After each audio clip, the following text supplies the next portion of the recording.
What is going on, everybody? Corey Raymond, your host of the Wisconsin Investor Podcast. And I'm here today, guys, doing a solo episode. I'm so excited for this one. And I'm looking forward to dropping some of my experience and knowledge on you guys today.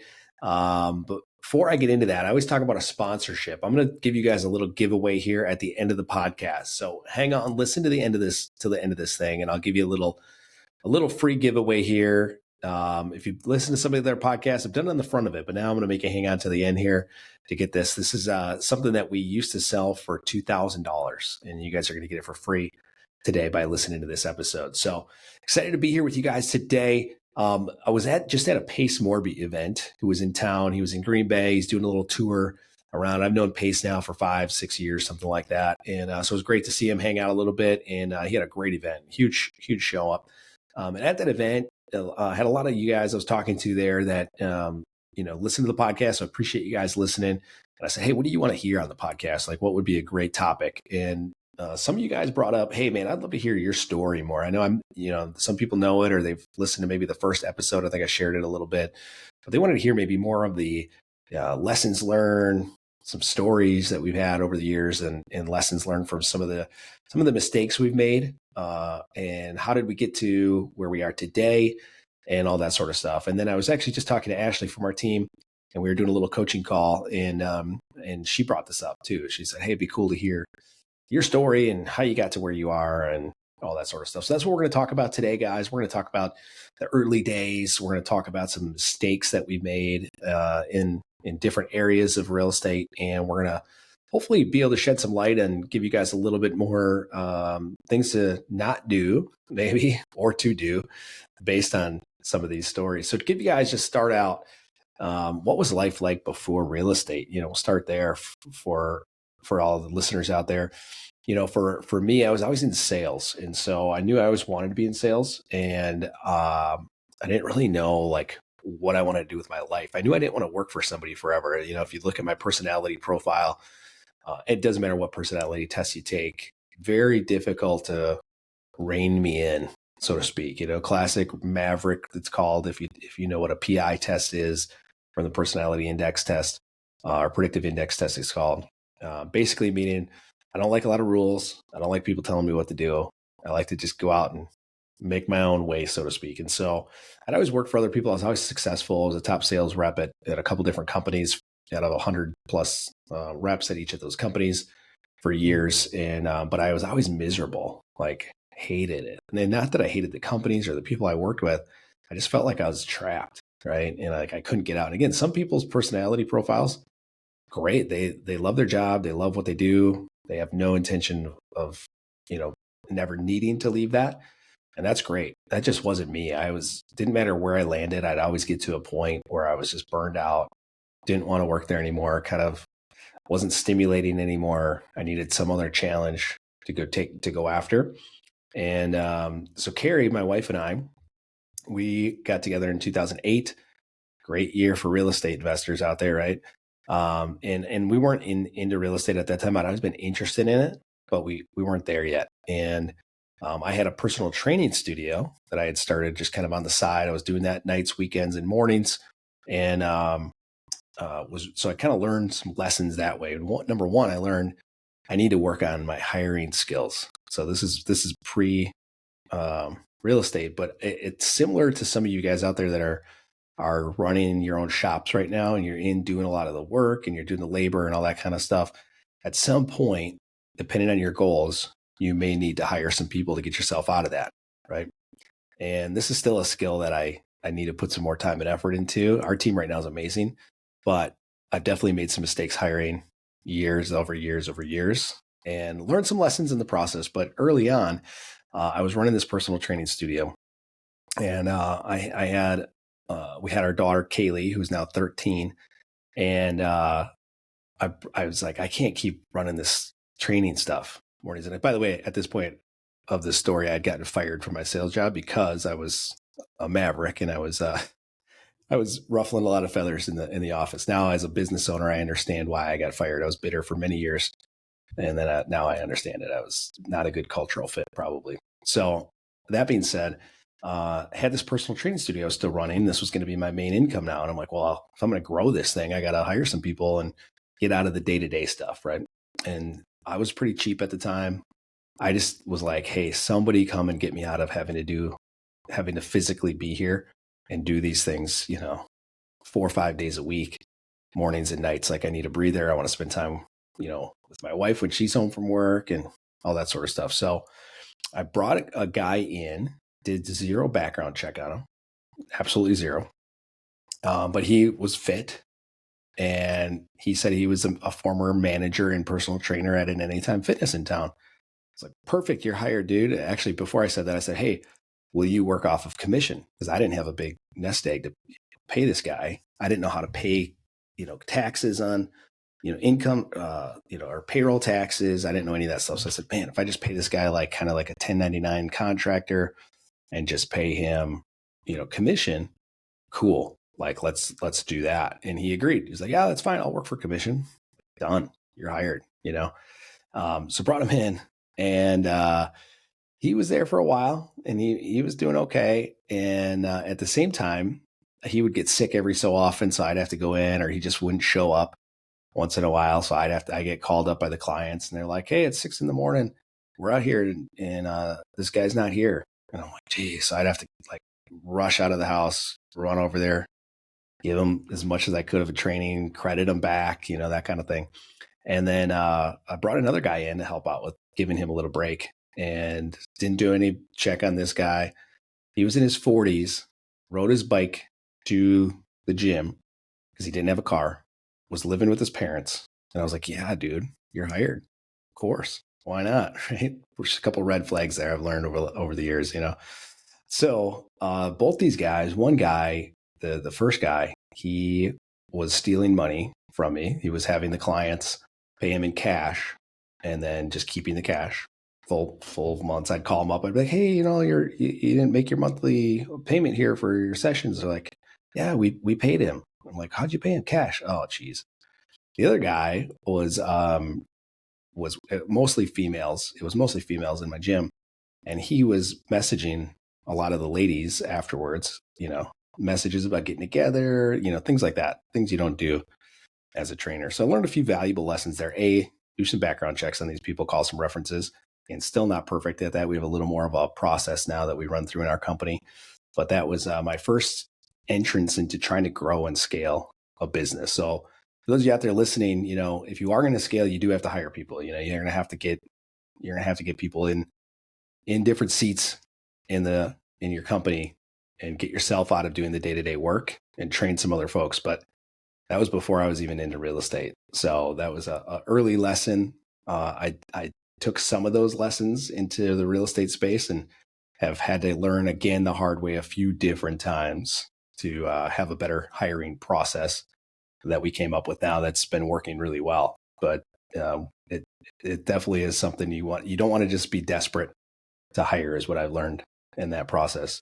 But real estate came in, really, we were doing some network marketing for several years as well. So being in the personal training space, there's a lot of health products out there in the network marketing space. And so we were selling some health products. We were making a nice little residual income. And we did that for about 5 years. We just didn't really love the business of it as much anymore. It was draining to have to be, chasing down friends and family and trying to get them to sign up for the products. And even though we believed in the products and we thought they were great for people, we just didn't love the process of having to do that. But we liked the residual income. So like most people in this space, we read Rich Dad, Poor Dad. And so if you haven't read that book yet, maybe we'll grab a link and throw that in the show notes here. And go get that book either on Audible or written. And as soon as we read that, we're like, oh my gosh, this is our way to residual income to get us out of this job thing that I was just dreading having to do for the rest of my life. It just felt so hopeless. Like, how am I ever going to get to a point where I can, replace my income and do something different? And then we found real estate, and it was super exciting. I remember Carrie, when she kind of caught the bug too, it was so awesome because we were just both linked and we're like, we're doing this together. She had a set of skills I didn't have. And she definitely was a huge piece of us growing this business together. But we started reading everything we could read Bigger pockets was still like the main thing back then. And it still is a big thing nowadays with their podcasts and all the education they put out. But we started diving into all that sort of stuff. We started going to RIA groups and trying to network and do everything we could, but we still felt like overwhelmed. I remember feeling like, oh my gosh, like this is still like, how are we ever going to get there? It just seemed like such a tough thing once we started like looking at properties. I remember we were going around with our real estate agent who helped us get our personal residence. And he was not, I would say, an investor friendly agent. Great at helping us find a nice house to live in. Did a great job at that. Great at negotiating those kinds of things. But you could tell when he would set up these showings for these duplexes that we were looking at. We were looking for value add duplexes. Like he was not feeling it. And he had made a few comments over time about really not loving the rental business game. And so we just kind of knew like maybe this isn't the right thing. But I remember at the time going through all these properties that were on the market. This was 2016, and feeling like, how are people making this work? Right. Like I remember looking at the numbers, and we didn't have a ton of extra cash laying around. I think I had like $8,000 in the bank account at that point. And so we were like, well, how do people buy hundreds of units? Or even like one of our good friends at the time, and still good friend this day, early mentors, Tony Breuer, a lot of you guys know out there from Good Faith Funding, he had like 50 rental doors at the time. And I'm like, dude, how did you do this? Like, you got to put 20% down, sometimes 25% down, sometimes 30% down. Then you got to rehab these things. You got to stick all this money into it. Where do you get all this cash to like buy 50 doors, right? And that's when we started to get a little more hope once we started asking some of those questions, and we learned about the BRRRR process, right? And so there's a whole nother episode where I do a solo episode on the BRRRR process. So I'm not going to break that down on this episode if that's foreign language to you, that acronym. It stands for buy, rehab, rent, refinance. And it's a way for you to recycle capital so that you don't have to have that 25% down plus all the rehab stuck into the property forever, maybe for a short period of time, but then you refinance it, you get all that money back out, right? That's the play. And then you go do that again and again and again and again and again. All right. But the problem was a lot of these properties, when we were looking that were on market, even then, once we understood the BRRRR process, we were like, how are people making these numbers work, right? We actually did have an accepted offer on one that was on market before we started going direct to seller. And it ended up falling apart. So the looking back now, I'm like, dang, I wish I would have bought that thing, because it was, in today's market, it would have been such a smoking deal. But at the time, it seemed like it was still kind of a questionable deal. And we got an inspection on it. And we went back to the seller, and she agreed to a lower price, which was great. But then we got a call from the title company basically saying, hey, we ran the title report or the title search, and the offer you guys have is less than what she owes, and she doesn't have any extra capital to bring to the table. And it was a pretty significant difference. And so we just took that as a sign at the time that, gosh, maybe this isn't the right deal for us. Maybe we should just pause and redirect things. So that was one of the early struggles I remember, was just feeling like we were never going to get a deal. I mean, I think this was like, it went on, we looked at properties for 3-4 months, made offers, finally had one, and then it fell apart. And it was kind of deflating to get to that point, and then it fell apart. So we started, again, asking more questions at these RIA groups, and we found a early mentor, a local guy who was doing some wholesaling. And we said, well, we don't know anything about that, but it's direct to seller. So that's how you get the best deals, he said. I'm like, okay, great. So coach us, teach us. So we gave him 10 grand to coach us up. And then we had to split the first 3 deals, I think it was, with them. And so we learned some of the basics. It was really good to, one of the lessons I learned from that is, paying for mentorship, even if the mentorship is not maybe what your expectation was for it. That was kind of our situation. We didn't feel like maybe the expectation going into it is quite well received, but just to have to put that kind of capital down when we didn't have a lot of money really made us motivated to make it work. We're like, okay, there's no going back. It was kind of like burning the ships, right? Like, we have to go back. We can't go back to not make this work. It has to work now because we have to at least get our 10 grand back, or we're going to be in a big pickle here financially. And so we got a few deals going that way, just from reaching directly out to sellers. I don't recommend direct to seller for everybody. It was a lot more work than I thought it was. But when we started, we were really doing it to build our own portfolio. We came up with this goal. We looked at our finances and we looked at our expenses and we looked at what did we want our life to look like, right? Well, we wanted to travel. We wanted to be able to have the option to homeschool our kids at some point so we could travel with them and show them the world through experiences. That was important to us. And so we were starting to reverse engineer our life when we started getting into real estate. And so part of the way that we thought we would get there is get to 100 units as quickly as possible, get those things to cash flow $200 a month, and boom, we are at our goal. We are financially free. Like beyond, we had $8,000 in the bank when we started. So that to us seemed like, yes, that's a huge, crazy goal at the time, but let's set that intention and go after it. And then we put our money behind it and said, all right, here's 10 grand, teach us how to do this so that we can hit this goal as soon as possible. So we started doing that stuff, and we weren't intending to wholesale anything at the time. It was just buy and hold. And through networking, we ran across a good friend of ours still to this day, Joe Ullman. And I remember she had said something at one of the meetups when I was talking to her that she liked unique properties. She liked weird ones. And so we were sending out letters at the time. We were handwriting on envelopes, which we figured out better systems later on. But again, we were motivated. Like, we'll put the work in. We didn't have the capital, so we had to put the sweat equity in. And Carrie, my wife, would handwrite on the envelopes to landlords. And so there's lists you can get called absentee owner lists. And that basically means it's an address it's a property where the owner does not live in the property. So their mailing address is different than the property address. And so we were mailing these people. I want to say maybe there was like 600 names or something that we had on this list. And we were mailing them. And one of the first ones we got, it was a 1-bedroom, 1-bath in the Howard Suamico area near Green Bay. Great area, great schools, all that kind of stuff. But for our goal, a 1-bedroom, 1-bath, I didn't really have any need for that. I didn't really want a 1-bedroom, 1-bath, right? So, but I went and looked at it. I said, "Oh, come take a peek at the house," right? Get some experience walking through houses, talking to sellers, negotiating, all that kind of stuff.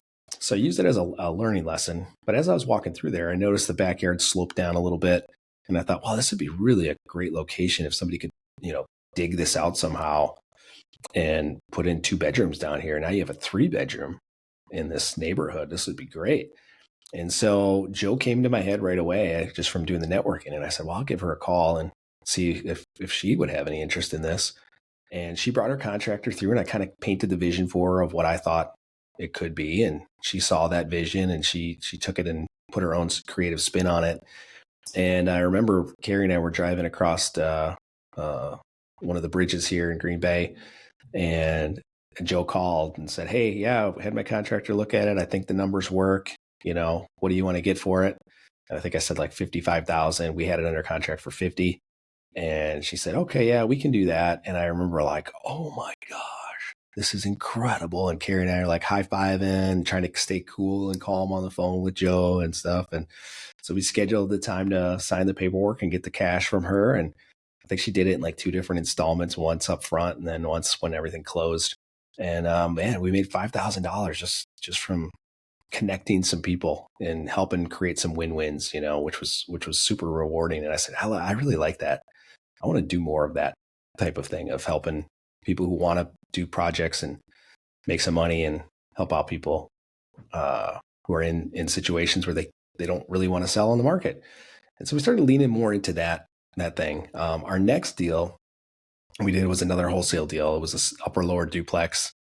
I don't remember why we didn't want to buy. Maybe we didn't have the capital because we had just bought one to buy and hold. So I think we were maybe holding off on adding another buy and hold. And we got a little taste of that wholesale deal. And that happened pretty quick. We wholesaled that one, and at the same time, but a couple weeks difference from putting them under contract, we got a upper lower duplex in Green Bay that worked for us under contract. So Then the third one, I guess this would be, was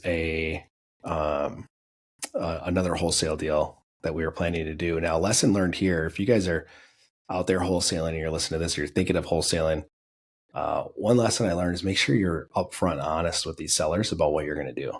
Now at the time I didn't really know what we were going to do, so I'll give myself a little grace here that I really truly probably didn't know what to do with this property, if I was going to buy and hold it or if I was going to try to sell it to somebody else.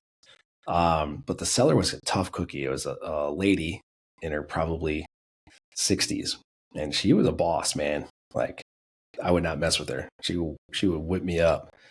And we went there, looked at the property. She had some tenants in there that she was arguing with out the window. They wouldn't answer her phone calls.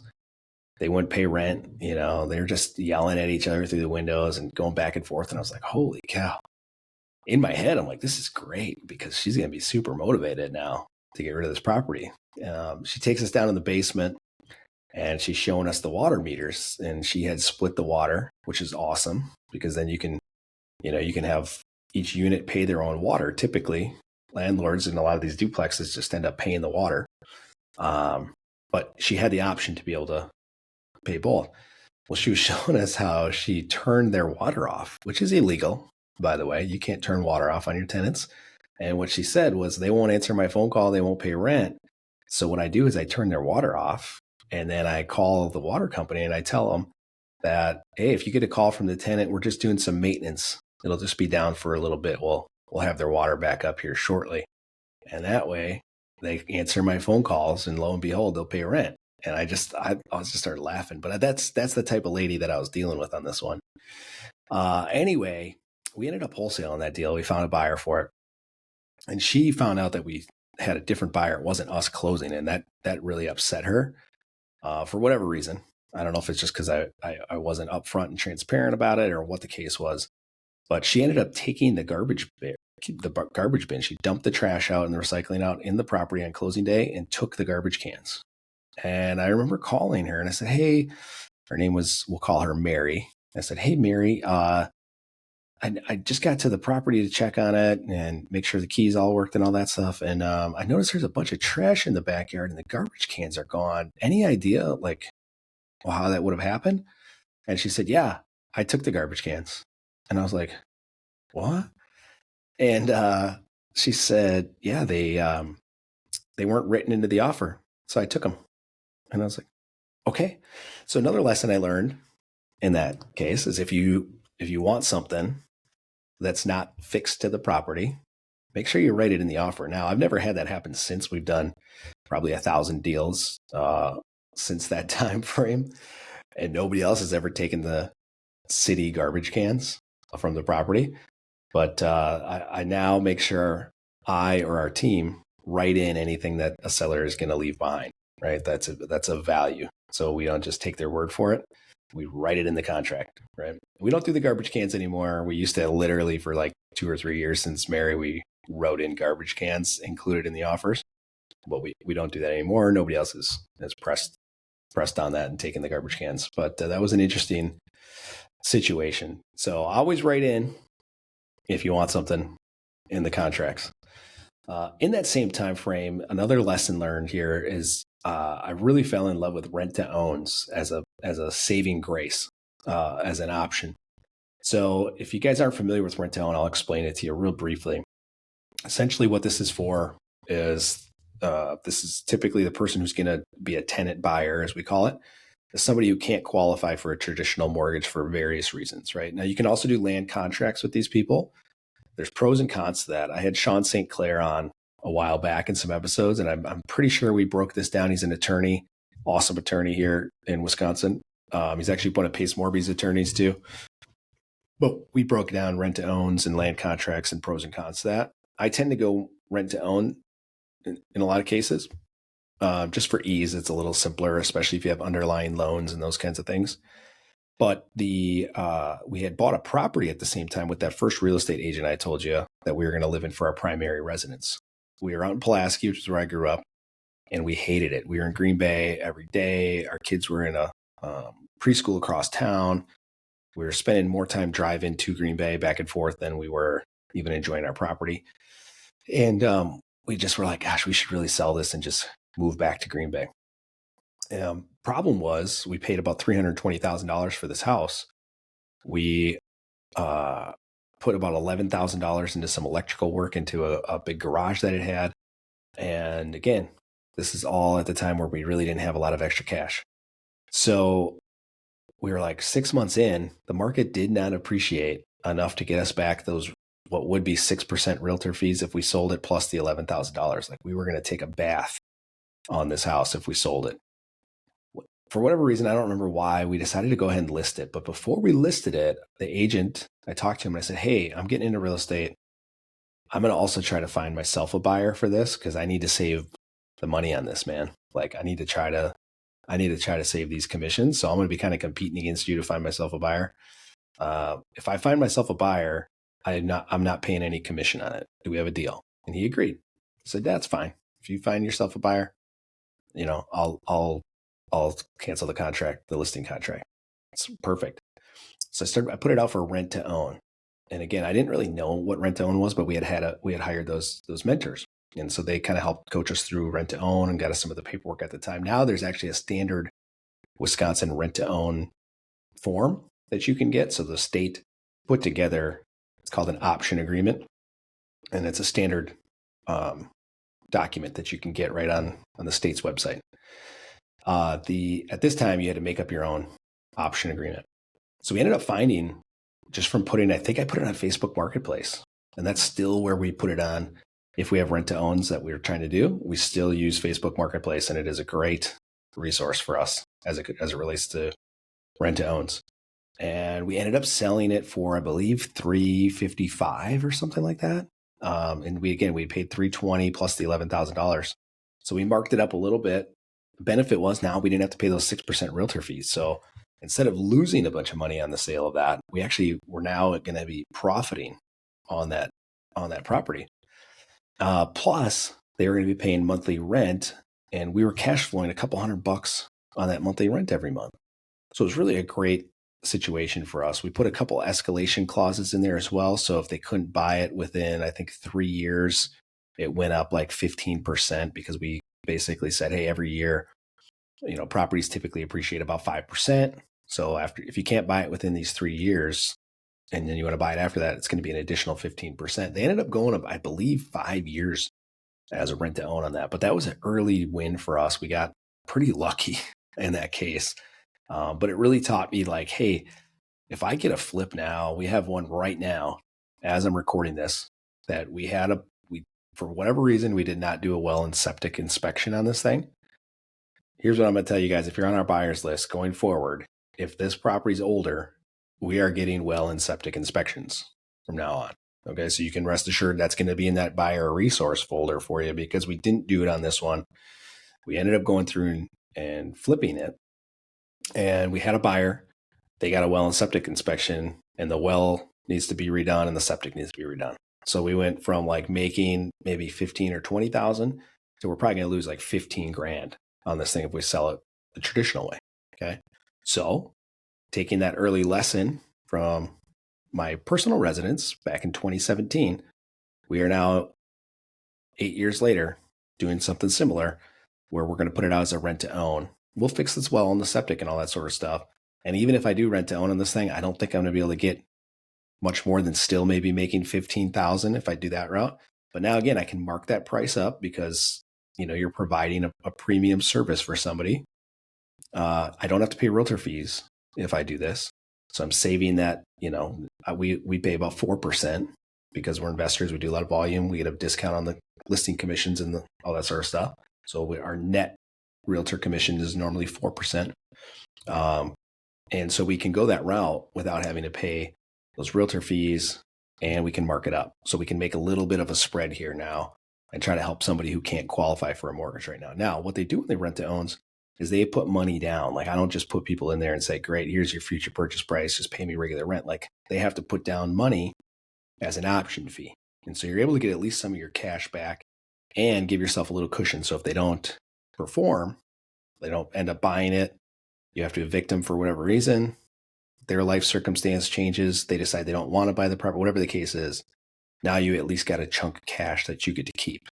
Okay. So it's not like a security deposit. Like a security deposit, we all know that doesn't even cover anything hardly anyway if somebody destroys your place. In this case, it's pretty significant. So we've gotten up to $100,000 down on one of these rent to owns on a $270,000 purchase. So people have cash a lot of times. They can't get a loan for some reason. And so those people are perfect for these rent to own situations. So that's what we're doing right now. But that was a lesson learned from 2017. Hey, I got a deal here. I'm going to lose money on it if I sell it the traditional way. I'm going to try to do a rent to own on this thing and try to make this turd into a win, is what we learned in that story.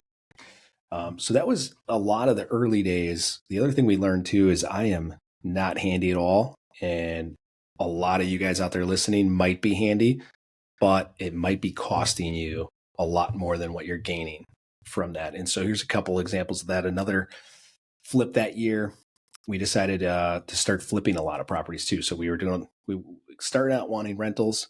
Then we realized, hey, if we just flip and wholesale more properties, I can get out of my job a lot quicker than going the longer term route of the rentals. And then once I'm out of the job, then we can start acquiring properties again. And so we started shifting to that model. And a couple instances where I tried to get in and do a little bit of work. I learned a few things too. I didn't realize buyers have different lending programs. So there's things like FHA loans, there's VA loans. They have specific requirements that they will not lend on a property if some of the conditions are not met. So for example, if there's peeling paint or chip paint, they will flag that, and that has to be fixed prior to closing. So we had a property in Algoma, and we were living in Green Bay, so about 45 minutes away, not the end of the world. We had hired a contractor for it. I could do a whole episode on contractors. That's a whole nother animal. I won't get into all of that today. But point is, we had a buyer. It was probably around this time of the year, towards winterish months, fall, November, December. We were going to close on this property. Well, we had some shutters there that had peeling paint and all that sort of stuff. And the contractor we had at this point, it kind of flaked out on the job. He was kind of like gone. Couldn't really get him to come back and do anything. So the day of the appraisal for this FHA loan, I had to go out to this property and try to spray paint the shutters while they were still in the house to try to keep it from getting flagged by this appraiser. Meanwhile, it is probably 30 degrees and windy.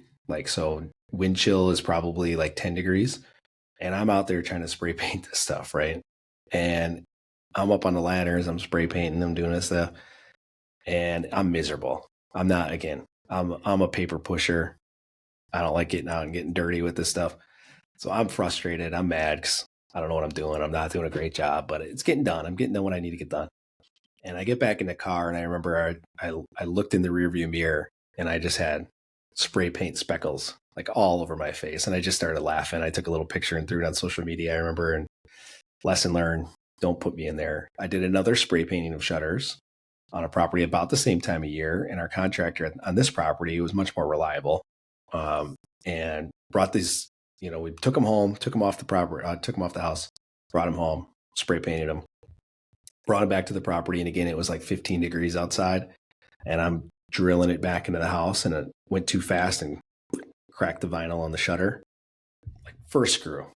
And I just brought him into the house and gave him to my contractor. And I said, Andy, can you fix my mistakes? And he says, yes, go home, get out of here. You're messing everything up. Just go home and do it. So a lot of lessons learned there. And that's when I started realizing, like, it's really, really important for me to know my strengths, know what I'm good at, and hire people for everything else that I don't love doing and that I'm not good at. And it took a while, right? We're now in 2025, almost 2026 here by the time this episode is going to drop. And we started in 2016. So almost 10 years. Now we started hiring people pretty early on, but it took a while, right? And there were some other lessons learned there, as we talked about, through hiring and scaling and growing and all that sort of stuff. But that was really a lot of the early stuff. We were trying to do some of the work and trying to skimp and save and do all that sort of thing. And we learned some mistakes. Again, the well and septic thing, big mistake there, missing out on some of those big ticket items that we would have gotten. And a lot of those have carried through. And so it's been quite the journey. We now have, I believe, about 15 employees in our wholesale company and a few employees in some different real estate businesses we have for our holding companies and our short-term rentals and that sort of stuff. And so we're always learning lessons through growing and scaling a company now, a real company. But that was the early days. And so I encourage all of you guys, if you're out there listening to this episode and you're like, wow, I feel overwhelmed. I feel like I'm never going to be able to get 100 doors, or I'm never going to be able to get out of my job, or I'm never going to be able to have an extra 40,000 a year from flips, or whatever the case is. I'm never going to be able to get these credit cards paid off. Just encourage you to stick with it. Get education. That was some of the big stuff that we learned. Get education. The best asset you can invest in is yourself. It's your mindset, it's your education. It's all those things. And get around people that are doing, that are further ahead than you, and learn the lessons from them. So many lessons learned. A lot of things I probably would have made 100 more mistakes I could have talked about on this episode had I have not gotten around people and learned from their mistakes, or listened to podcasts like this and continued to learn from what not to do and what were the things that you need to do to be successful. Learning all that from other people. That's where I got all this stuff from. I'm just a big copycat most of the time. I just copy what other people did that works really well, and I implement it. All right. So do that, and then get some coaching. I tell you what, one of the other big values here, guys, the thing I'm going to give away to you today is we are doing free coaching calls. Okay. Now, I was talking to Reese from our team about this today, and he's so humble, but he does such a great job coaching people. I'm happy to coach you as well. We want to just help you get from doing very minimal amount of deals to doing whatever deals are going to get you to your goal, right? Whatever that looks like for you. If you're not doing any deals, let's get on a call. Let's figure out how to get you that first one. Okay. We'll walk you step by step through it, but we're going to do that for free for you guys. Okay. We also, in addition to that, the $2,000 giveaway I was going to give you is if you sign up for one of these coaching calls, we're going to give you our BRRRR Beginners course for free. Okay. So that was normally $2,000, just the course. We used to do some coaching along with that. That was much more expensive, but just the course alone, we were charging $2,000 for. And people are getting great results. I got a good buddy, Nick Huberty. I think he's been on this podcast as well. After going through that course, I think within a year, he got like 30 doors from following the steps in that process. Now, he learned some lessons there too in that episode. So he made some mistakes that we didn't cover that in the course. So we can talk through some of the mistakes he learned. But get signed up for one of those. So to get that, go to wisconsindiscountproperties.com. It says, how'd you hear about it? Put the podcast in there. And then we'll get you that. We'll get you the course, and we'll get you set up with some coaching calls, start helping you move forward in the process, and hopefully help you get to whatever that future state looks like for you. That's going to be, the life that you envision, the life that you want, living your true purpose, right? Not feeling like me, where I was super depressed and like feeling hopeless, right? We want to take you from, if you're in that state, take you from that state to excitement, to hope, to growth, to prosperity, right? To legacy eventually, right? Where you can leave a legacy for your kids and your family and your community, nonprofits that you like, be able to travel, whatever it looks like for you. We can help you with that. And that's all free, right? Now, if you don't want to work with us, or you're not local here in Wisconsin and looking to do deals, you don't have to be local, but if you're not really looking to do deals here in Wisconsin, but you love the episodes and the podcast, I encourage you, find somebody local or find somebody nationally. One of our early coaches was also, we pivoted from the local guy to a national company that does this on a regular basis and had a lot of systems and processes. And we went exponential. We joined masterminds, and we pay a lot of money to be in these masterminds. But I'll tell you what, you look at the return on investment. I can tell you every single year, I get way more value out of those relationships, those connections, and that education than what I pay in. So a couple big tips for you guys. Hopefully this has been helpful. I would also love to hear from you guys if you have some topics that you want me to cover on a solo episode, or if you have some guests you guys want me to get on here for you for future episodes. Always looking to, I want to give you guys what you want, right? Let me know what you need, and we'll get somebody on here to talk about it. If it's not me, that's an expert in that area. So appreciate you guys tuning in. If you got some value out of this, guys, we're trying to get those ratings and reviews up on all the podcasts. So please go out, give us a rating and a review. That really means the world to me. If you're on YouTube, that's probably the most powerful platform right now for anybody out here putting content out. So if you're on YouTube, subscribing, commenting, and viewing those podcast episodes, so helpful. So again, appreciate you guys tuning in. We'll see you on the next episode.